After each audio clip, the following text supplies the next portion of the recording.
अगर आपके घर में मेहमान आ रहे हैं तो उनको ऐसा अनुभव करवाओ कि आपके यहाँ से भागने का, जाने का मन ना हो। प्यार से बोल दो ना।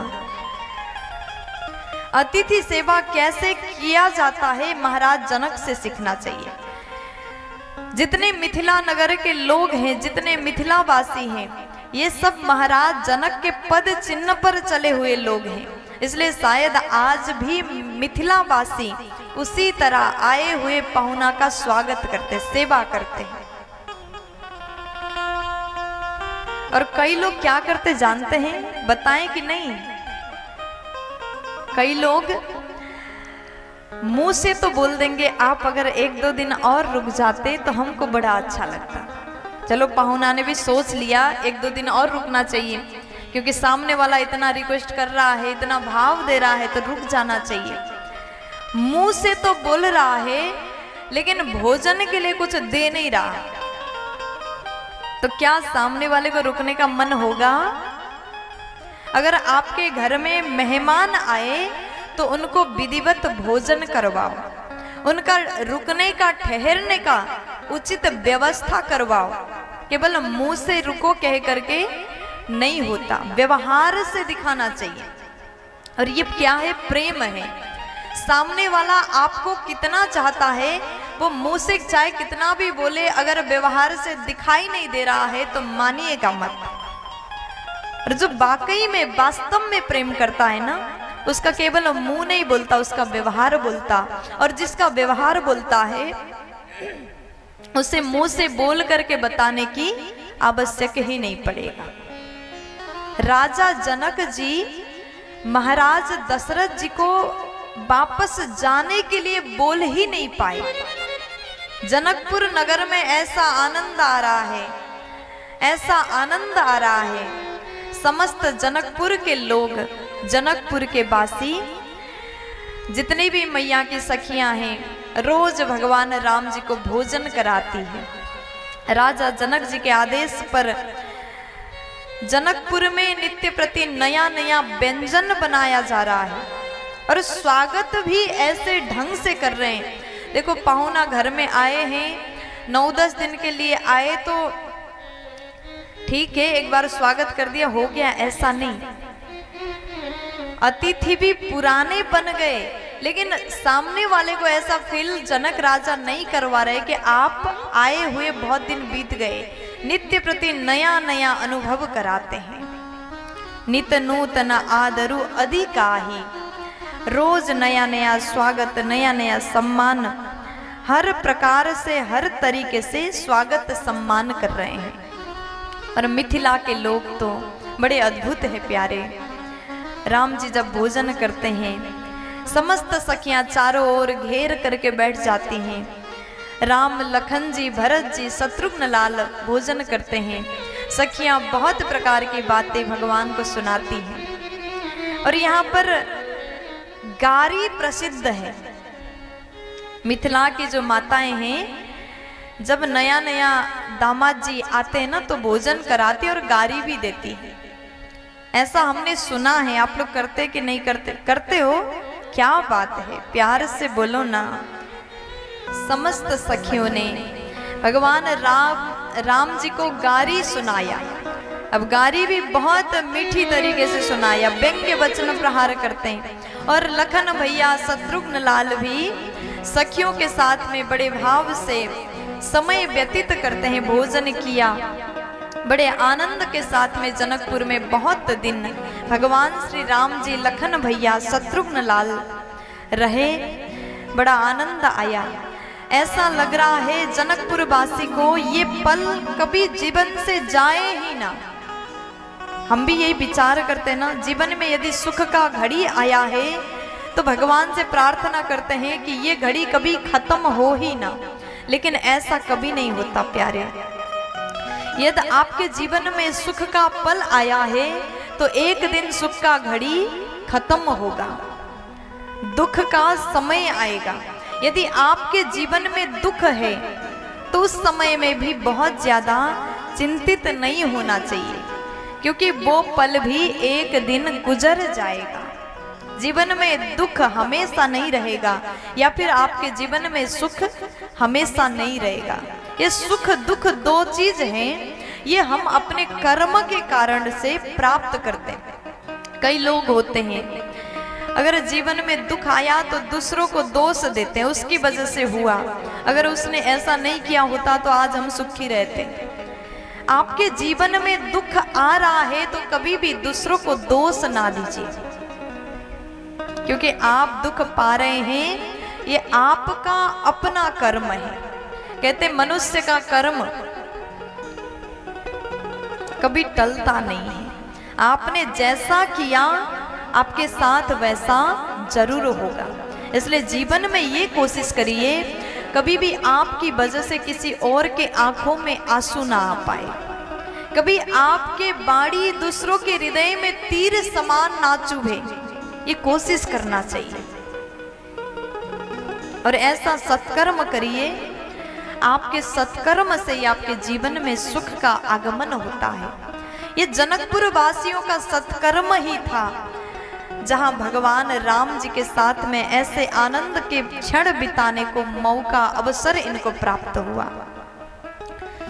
बहुत दिवसा बीते एही भांति जनु सहे रजू बधे बराती।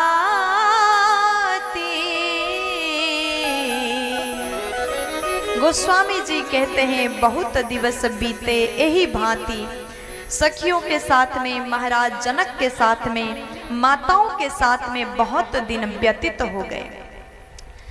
जनकपुर का जो आनंद है ना, ये आनंद कैसा था, कितना था, और जनकपुर वासियों ने कैसे अनुभव किया, इसका कोई वर्णन नहीं, शब्दों में कहा नहीं जा सकता। ये जो आनंद है ये अनिर्वचनीय है, अवर्णनीय है, अद्भुत आनंद की वर्षा हुआ। लेकिन अब महाराज दशरथ मन में क्या विचार करते, बहुत दिन हो गए, अगर महाराज जनक के पास में जाऊंगा, विदा दे दो हमको, जाने की अनुमति दे दो कहने के लिए, तो राजा कहेंगे एक दिन और रुक जाए, और फिर से नई व्यवस्था वहां पर सृजना करते हैं, रचना करते हैं। कोई सामने वाला आपके लिए इतना प्रेम दिखा रहा है और कर रहा है तो आप तुरंत मना नहीं कर सकते। राजा कुछ बोल नहीं पाए, अब कैसे विदा लिया जाए, तो यहाँ पर गुरुदेव से कहा कि गुरुदेव आप ही कुछ करिए, राजा जनक तो हमें जाने की अनुमति नहीं दे रहे हैं। राजा जनक जी ये विचार करते, हमारे जीवन में जब से सीता जी का आगमन हुआ, मेरे जीवन में भक्ति ने प्रवेश किया, और सीता मैया आई, सीता जी छोटी हैं, बचपन से महाराज के मन में भाव था यदि भक्ति ने मेरे घर में प्रवेश किया है तो इस भक्ति को वर्ण करने के लिए एक दिन भगवान अवश्य आएंगे। और जनक राजा का इच्छा पूर्ण हुआ, कैसे भगवान को जाने के लिए कहते, भगवान आपके द्वार आए हो और आप कैसे बोल दोगे कि अब मैं आपको जाने की अनुमति दूंगा। महाराज जनक ने विदाई नहीं किया, और उसके पश्चात गुरुदेव गए।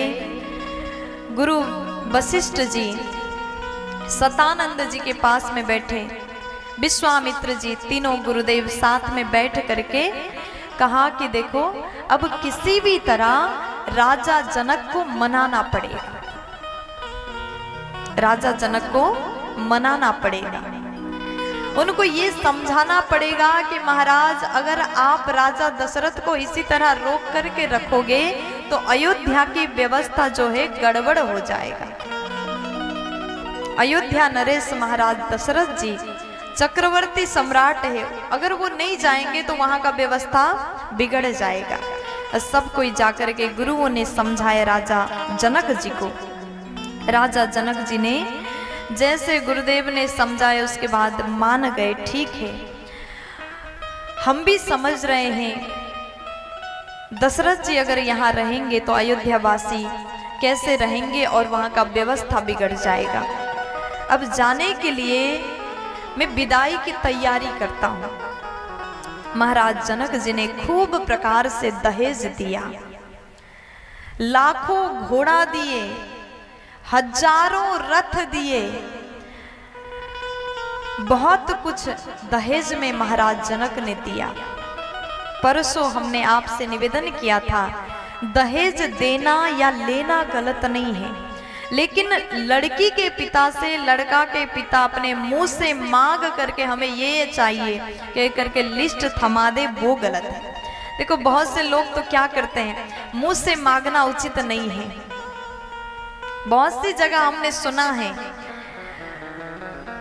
कई घर में तो हम जब जाते ना, बहुएं हमसे मिलती हैं, घर की बहुएं, हम तो निरंतर घूमते रहते हैं, हर जगह जाते रहते हैं, तो बहुएं आकर के हमारे कक्ष में सुनाती है, हमारे ससुराल वालों ने हमारे पिताजी से इतना दहेज मांग करके लिया था, दुखी मन से बताती, तो उस समय थोड़ा दुख होता है। ऐसा नहीं करना चाहिए। बहुत से लोग ऐसा स्वभाव रखते हैं, कहते हैं मुंह से दहेज मांग करके नहीं लेना चाहिए। हम मुंह से नहीं बताएंगे, इसलिए इस पर्चा में लिख दिया, लीजिए हम लिस्ट दे दे रहे हैं। ये क्या है? ये गलत है। आप मुंह से बोलिए चाहे लिस्ट पकड़ा दीजिए, बात तो एक ही है। कभी भी मांग करके नहीं लेना चाहिए। अगर लड़की के पिता प्रसन्न मन से आपको कुछ भेंट स्वरूप प्रदान कर रहे हैं तो उसे स्वीकार करना चाहिए। अब उसके पश्चात महाराज जनक जी पालकी को सुंदर सजाने के लिए आदेश दिए। 4 पालकी को सजवाया, क्योंकि महाराज जनक के घर से एक बेटी नहीं, 4 बेटी एक साथ विदा ले रही हैं। पूरे नगर में आग की तरह ये खबर फैल गया। अब जानकी मैया हम सबको छोड़ करके जा रही हैं।